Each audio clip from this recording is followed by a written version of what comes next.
My parents kicked me out at 16 to give my room to my pregnant twin. Now they want my house. But what I found out about them in court left me speechless. I was kicked out at 16. Now they want to move in with me. I always knew I was unwanted, and I'm not saying that in the whole tempes I was an accident away. I mean, my parents actually said they wished they only had one kid, my twin sister. Yeah, they straight up told me that they only wanted her, and I was like some bonus they never asked for. Pretty messed up, right? So growing up, it was like I was living in someone else's family. My sister, let's call her Sarah, was the star of the show. She was everything they ever wanted, and they made sure she knew it too. She had her own room, decorated all nice with pink curtains, a Disney bedspread, and shelves full of every toy you could imagine. She was like the little princess of the house, while I was basically the extra in the background. My room? It was this tiny space with an old bed that squeaked every time I moved and a dresser that had probably been around since the 70s. Every morning was like a slap in the face. I'd wake up, hear my parents talking about how they couldn't wait to buy Sarah new clothes or take her to gymnastics or whatever. And meanwhile, I was left to figure out what I was going to do with my day. It's like they never noticed I was even there, and if they did, it was just to tell me to stay out of the way. I'd get, "Why can't you be more like your sister?" So often it felt like it was my name. It wasn't just at home either. School was no escape. I remember this one time at parent-teacher conferences, they spent the whole time gushing over Sarah's finger paintings like she was Picasso. Meanwhile, my teacher handed them my report card and they didn't even look at it. It was like it didn't exist. I was busting my butt to do well in school, thinking that maybe, just maybe, if I got good enough grades they'd pay attention to me. But it was pointless. Sarah was the golden child, and I was just there. I mean, she got everything. The nice clothes, the attention, even first dibs on food at dinner. She had this closet full of new outfits for every season. Meanwhile, my wardrobe was basically hand-me-downs from cousins I didn't even know. I swear some of those shirts were older than I was, and every Christmas and birthday, it was the same story. Sarah would get showered with gifts, while I got like one or two things. Just enough so they could say they got me something. I'd sit there watching her open her presents while I faked a smile, pretending like it didn't bother me. But it did. It wasn't just about the stuff either. I mean, yeah, having nice clothes or new toys would have been cool, but it was the little things that hit the hardest. Sarah's toys were like sacred relics. If I so much as touched one of her dolls, she'd scream, and my parents would come running. It didn't matter if I was just looking at it. It was always my fault. I'd get scolded for not respecting her space or being careless. It was like they saw me as some sort of threat to her happiness. And mealtimes? Man, those were rough. Sarah would always get first pick of everything, the biggest slice of pizza, the best cut of chicken, whatever. I'd get the leftovers. And if I complained, my mom would shoot me this look and say, "Be grateful you're getting anything at all." Like I was some outsider they were doing a favor for by even feeding me. The only person who made me feel seen was my grandfather. He was different. He didn't treat me like I was invisible. I'd go over to his place on weekends, and he'd take me fishing or just sit on the porch and tell me stories about his own childhood. He made me feel like I was worth something, you know? Like I wasn't just the unwanted twin. For those few hours each week, I felt like a normal kid, not some tag-along nobody wanted. But then he got sick, cancer. And even then, it was like my parents tried to shut me out of it. They'd take Sarah to visit him, bring her flowers to give him, but I was always told to stay home. They said it was because they needed me to help out around the house, which was BS. It was just another reminder that, in their eyes, I didn't belong. I'd sneak out and visit him on my own. We'd talk, and he'd try to cheer me up, telling me how strong I was and how proud he was of me for sticking it out, but I could tell he was worried. When he passed away, it was like the one good thing in my life got ripped away. I remember my parents didn't even ask if I was okay. They were too busy making sure Sarah was dealing with it all right, like she was the only one who'd lost someone. At the funeral, they had her standing at the front with them, while I was shoved to the back, almost like they were embarrassed to be seen with me. I felt more alone than I ever had before. After my grandfather's death, things got even worse. All the little bits of attention I used to get, like the occasional good job if I did something around the house, disappeared completely. It was like I was fading away, becoming this ghost in my own home. I'd sit at the dinner table, and my parents would talk to Sarah like I wasn't even there. Family photos? Let's just say there's a great collection of my elbow or the back of my head. I'm pretty sure if someone looked through our family album, they wouldn't even know I existed. The resentment started to eat away at me. I'd try to stand up for myself sometimes. Like when my sister got another new dress, and I'd ask why I never got anything new. But my mom would just brush me off, saying, "Well, Sarah's got her activities and events, and you're fine with what you have." And if I kept pushing, I'd get yelled at for being selfish or making everything about me. So I learned to keep my mouth shut. I became really good at blending in, staying out of sight so I wouldn't have to hear those words again. But even when I tried to disappear, it didn't stop the comments. My dad, especially, had this way of looking at me like I was a problem that needed fixing. He'd say things like, "So you need to shape up, son. Why can't you be more like your sister?"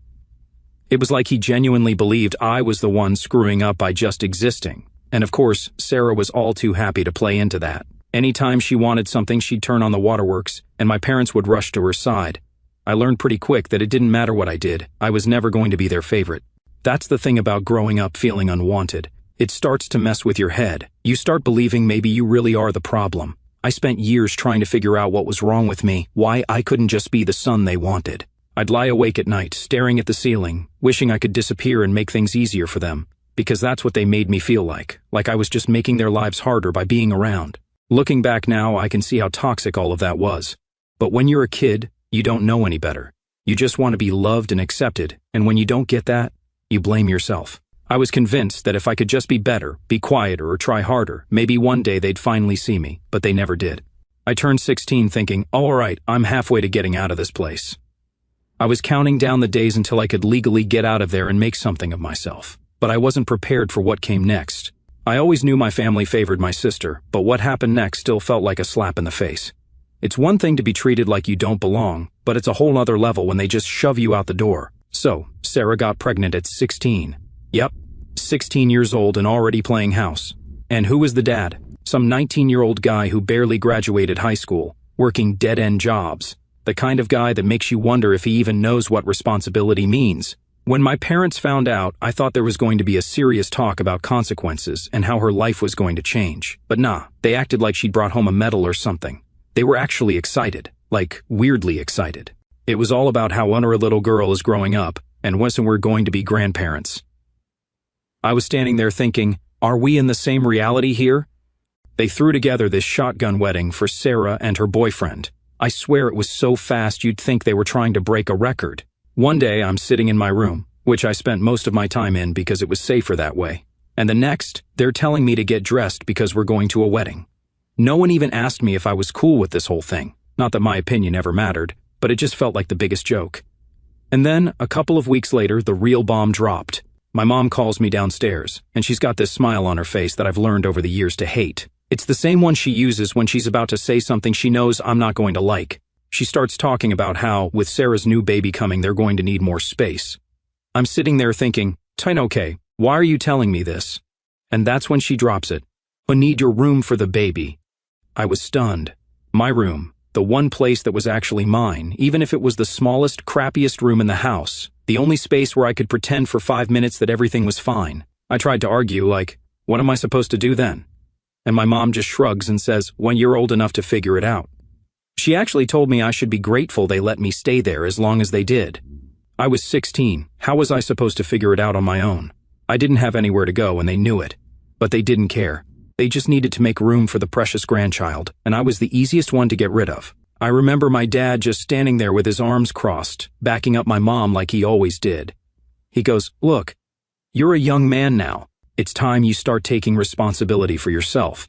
As if it was totally normal to kick your teenage kid out because your golden child decided to play grown-up. So that night, I packed my stuff. Well, what little I had. It wasn't much. A couple of bags of clothes, some books, and a few things my grandfather gave me before he passed.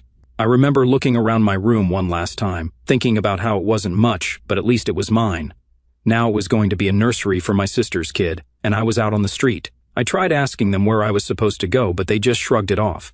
"But we're sure you'll figure something out," my dad said, and my mom added, "Oh, we're doing this for your sister. She needs us right now." I wanted to scream, "What about me? When have you ever needed me?" But I knew it wouldn't change anything. They'd already made up their minds, and I was just an inconvenience standing in the way of their happy family fantasy. So I did the only thing I could think of. I grabbed an old tent from the garage and set it up in the backyard. It wasn't much, but it was all I had. The nights were cold, and the ground was hard, but at least I was close enough to the house to hear them. Not that it made me feel any better. I could hear them having dinner, laughing, planning for the baby. It was like I was some stray dog they'd put outside, close enough to keep an eye on, but far enough not to be a bother. Winter hit, and that's when things got really bad. I tried to bundle up with everything I had, but it still felt like the cold seeped into my bones. I used a flashlight to do my homework because, believe it or not, I was still trying to keep up with school. I'd sit there with 3 layers on, shivering while trying to read my textbooks. But my grades started slipping.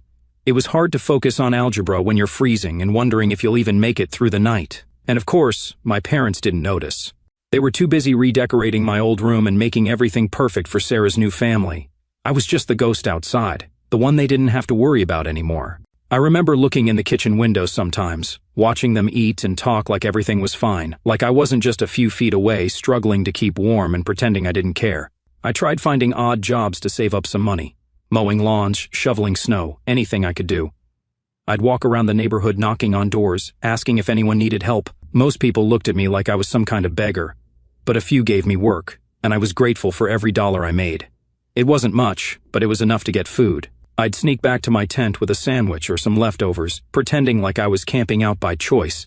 The worst part was knowing that if my grandfather were still alive, he wouldn't have let this happen. He would have taken me in, no questions asked. But without him, I was alone. I thought about going to a friend's house, but I knew my parents had already spun their version of events to everyone in our small town. I was the troublemaker who couldn't live under their rules. They made it sound like it was my choice to live outside. It was all about making sure their perfect little family image stayed intact. One night while I was lying in the tent, listening to the wind whip around outside, I realized I couldn't keep doing this.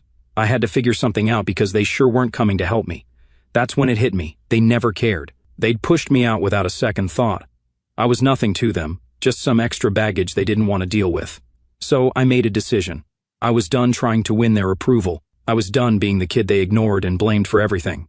If they didn't want me, fine. I was going to figure things out on my own.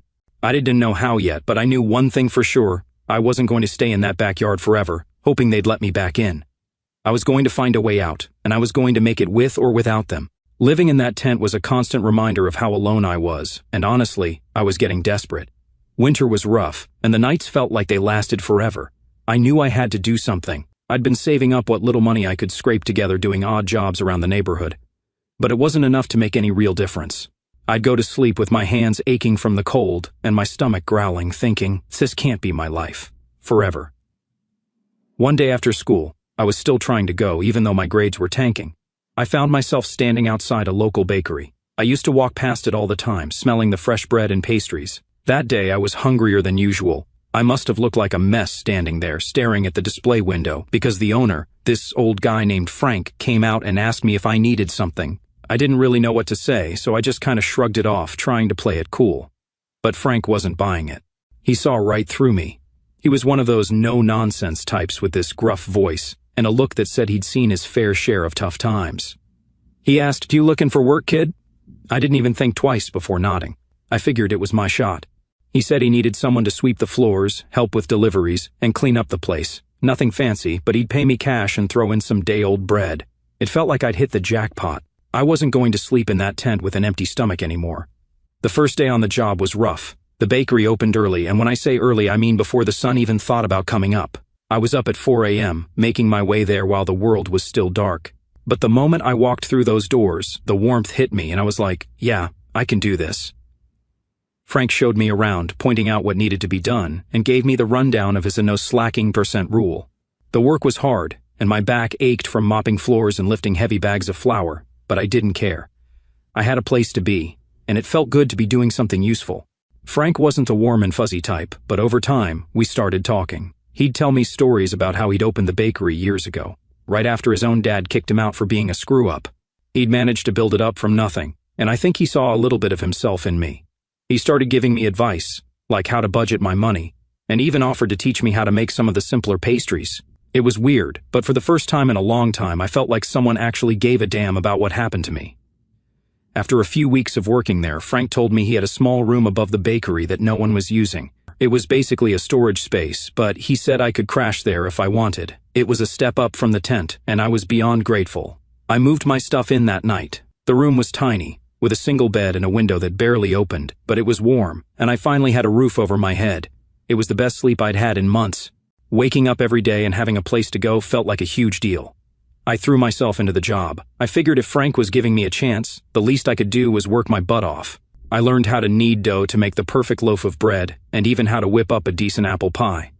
Frank was tough, but he was fair, and he'd give me a nod or a grunt when I did something right. It wasn't much, but those little moments meant everything to me. One day, after my shift, Frank sat me down. He had this serious look on his face, the kind that made me think I was in trouble. But instead, he handed me an envelope. "And you've been doing good work, kid," he said. "Here's your first proper paycheck." I opened it, and it was more money than I'd ever seen in one place before. It wasn't a fortune or anything, but it was enough to make me feel like I was finally on the right track. For the first time, I felt like I was moving forward instead of being stuck in one place. Working at the bakery became my routine. I'd wake up early, work until the afternoon, and then head to the library to use the free Wi-Fi to look for other job opportunities. I knew I couldn't stay at the bakery forever, but it was giving me the stepping stone I needed. I saved every penny I could, living like I was still in that tent and only spending on absolute essentials. I'd grab the day-old bread Frank offered and make it last a couple of meals, and I'd pick up cans of soup from the dollar store to keep things cheap. Frank and I never really talked about my situation, but I think he knew more than he let on.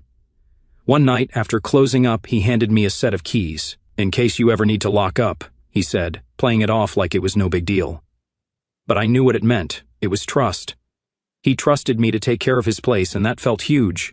I didn't have a family looking out for me, but in a weird way, it felt like Frank was looking out for me in his own gruff, silent way. The routine at the bakery kept me going, but it wasn't all smooth sailing. There were days when I felt the weight of everything. I'd see families walk into the bakery, parents with their kids, laughing and picking out treats together. It was like a punch to the gut every time. I'd have to step into the back room and catch my breath. Part of me still couldn't believe how my own family had just kicked me out like I was nothing, while complete strangers treated me with more kindness than my own parents ever had. But I wasn't going to let those thoughts drag me down. Frank always told me, "You either let life beat you, or you get up and beat it right back." It became kind of like a mantra for me. I wasn't about to give up, not after everything I'd been through. Every day I'd go back to that room above the bakery, and I'd make myself a promise. I was going to keep going, keep pushing, and I was going to build something better for myself. One morning, Frank came in looking more tired than usual. I asked him if everything was okay, and he just grunted and said something about getting old. But he gave me this look that felt almost like a warning, like he was trying to tell me not to get too comfortable. I didn't think much of it at the time, I just figured he was having a rough day. But those words stuck with me. I knew he was right. I couldn't stay at the bakery forever. It was a safe place, yeah, but I needed to start thinking bigger. So I started asking around for more work. I picked up extra shifts at a local convenience store and even helped out with landscaping on weekends. Anything to make a few extra bucks. It wasn't easy balancing everything, but I was determined to save enough to move on to something better. The more I worked, the more I felt like I was finally in control of my own life. It was tough, and some days I was dead tired, but I kept reminding myself why I was doing it. I didn't want to just survive. I wanted to build a life where I didn't have to depend on anyone but myself. Looking back, I think about how lucky I was to have found Frank in that bakery. It wasn't just a job, it was the first real step toward getting my life together. And even though things were still uncertain, for the first time I felt like I had a shot, a real one. I wasn't just the unwanted kid in a tent anymore. I was someone who was making things happen, even if it was one small step at a time. And that was enough to keep me going. After a few years of working my butt off and saving every penny, I finally did it. I bought my own house. It wasn't anything huge or fancy, just a small 3-bedroom place on the edge of town, but it was mine. I can't even describe how it felt walking through those doors for the first time, holding the keys and knowing that this was my space. I stood there in the empty living room, looking around at the bare walls, and felt this rush of pride. I'd done it, I'd made it, and I'd done it without any help from my so-called family. I spent the first few weeks living there without much furniture, just an air mattress and a couple of cardboard boxes that doubled as a table and a chair. It was rough, but I didn't care. Every morning I'd wake up and remind myself that this was my place. No one could kick me out. No one could tell me I didn't belong. I started slowly furnishing the place. Little things here and there as I could afford them, a couch from a thrift store, a cheap dining table, stuff like that. It was coming together, and with every piece of furniture I brought in, I felt like I was building a real home. Then one day, when I was just starting to feel settled, my doorbell rang. At first I didn't think much of it. I figured it was a delivery or maybe one of the neighbors stopping by. But when I opened the door, it felt like I'd been punched in the gut. There they were, my parents, Sarah, her husband, and their 3 kids. All of them standing on my porch, smiling like nothing had happened. Like they hadn't kicked me out years ago and left me to fend for myself. My mom was the first to speak. "Surprise," she said like she was announcing some grand reunion. "Once we heard you bought a house. We're so proud of you." I just stood there, gripping the doorknob, trying to keep my face neutral. Part of me wanted to slam the door right in their faces, But another part of me was just in shock. I hadn't seen them in years, and now here they were, acting like everything was fine. Sarah pushed her way forward, her baby on her hip, and looked around my entryway like she was appraising it. "Nice place, bro. You've really done well for yourself." And that's when it hit me. This wasn't just a friendly visit. They were here for something. My family had only ever shown up when they needed something. My dad cleared his throat, looking like he was about to give one of his fatherly speeches. "Tayson," we were thinking, with Sarah's family growing and all, and you having this big house to yourself, maybe it's time to let bygones be bygones. Family should stick together, right? I almost laughed in his face. Family? These people had thrown me out like trash when I was a teenager, and now they were talking about family? I bit back the anger rising in my throat and forced myself to ask, "What are you really asking for?" My mom stepped forward, all smiles. "Well, we thought, wouldn't it be nice if we all moved in here? One big happy family, like old times." She said it so casually, like she hadn't just asked me to give up the one thing I'd worked so hard for. I could feel the anger building up, the memories of sleeping in a tent, of being ignored and treated like a problem, and now they wanted to move into the home I'd built on my own. "No," I said, trying to keep my voice steady. "That's not happening." The smiles dropped. My mom's face twisted in confusion, like she couldn't believe I was saying no. "But we're family," she insisted, like that was supposed to mean something. Then we should be helping each other out. I felt my hands start to shake, and I took a deep breath, trying to stay calm.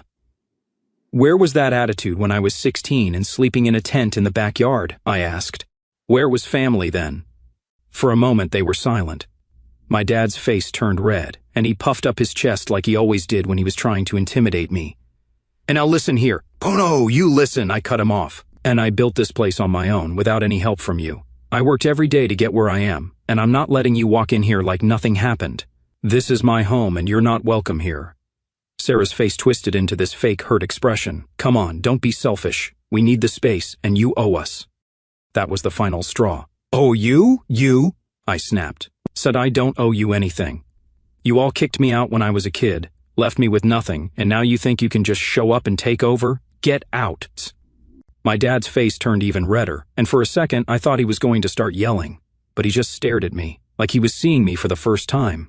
Maybe he finally realized I wasn't that scared kid anymore, the one who used to back down whenever he raised his voice. I wasn't backing down now. My mom tried one last time, her voice softer, like she was trying to guilt me. "We know we've made mistakes, but we're trying to make things right. We just want to be a family again." But I wasn't falling for it. "When you want to be a family now that I have something you want," I said. "But that's not how it works. I've moved on, and you need to do the same." They stood there for a few more seconds, staring at me like they couldn't believe what they were hearing. But eventually, they turned and left, getting into their car without another word. I watched them drive off, feeling this strange mix of anger, relief, and sadness. I'd spent so many years waiting for them to care, for them to show up and finally be the family I needed. But now that they were here, I realized I didn't want them in my life anymore. I didn't need them. I shut the door, leaning against it as I let out a long breath.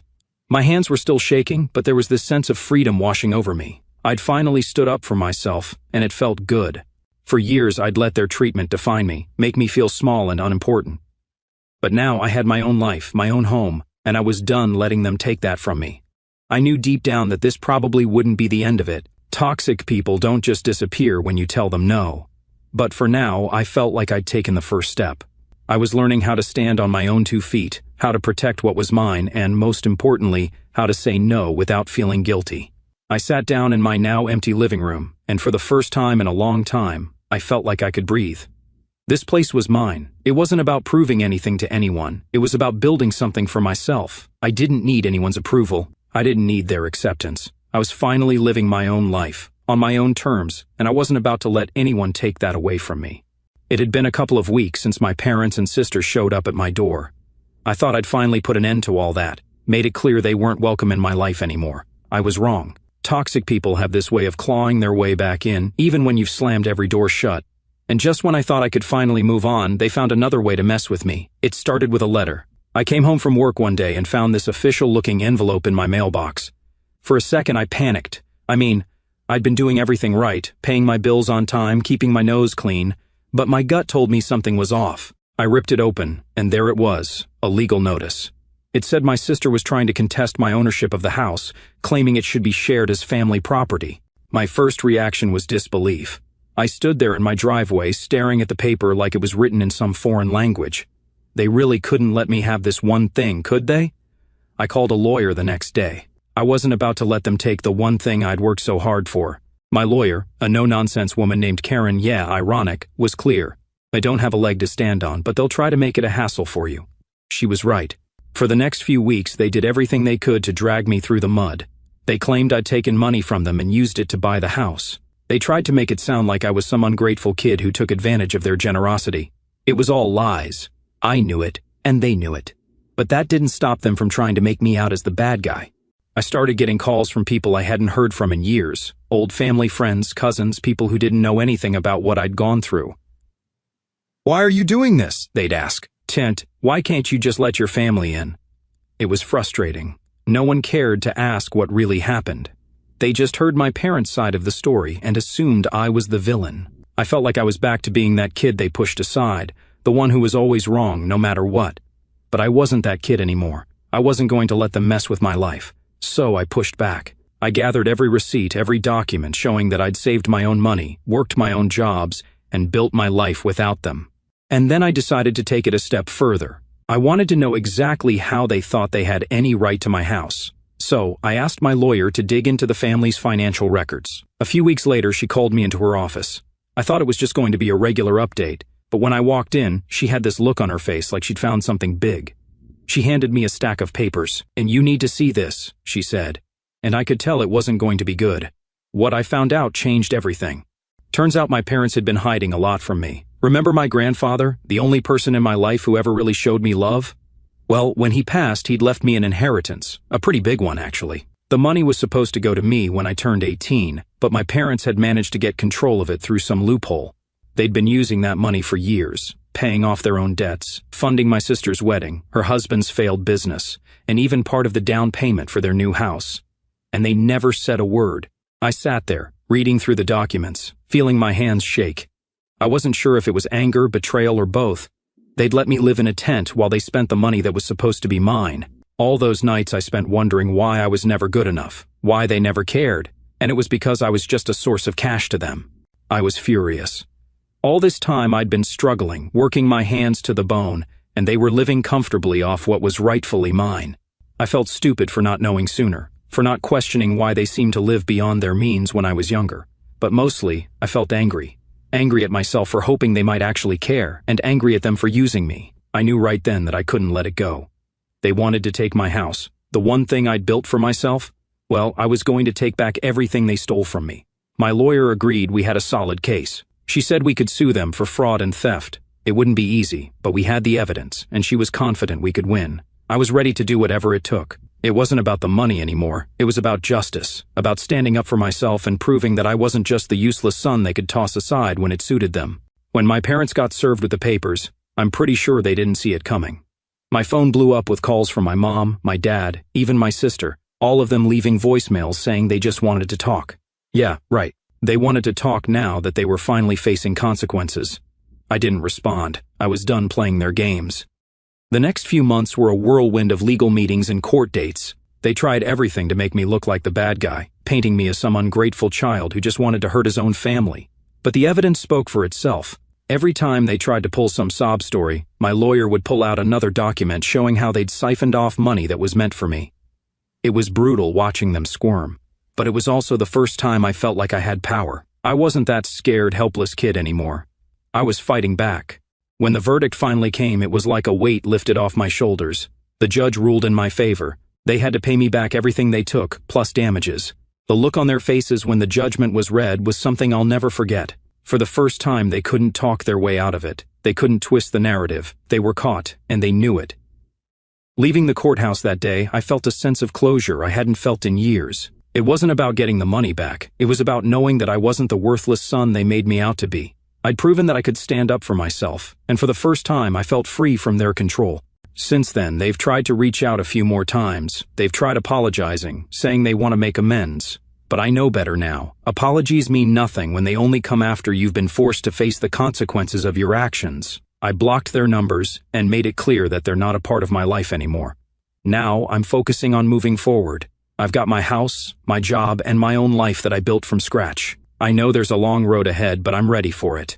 And I've learned that sometimes the best thing you can do is walk away from the people who hurt you, even if they're family. Because in the end, family isn't about blood. It's about who shows up for you, who supports you, and who doesn't treat you like an afterthought. I'm not sure what the future holds, but I know one thing for sure. I'm not letting anyone take away what I've earned. Not anymore.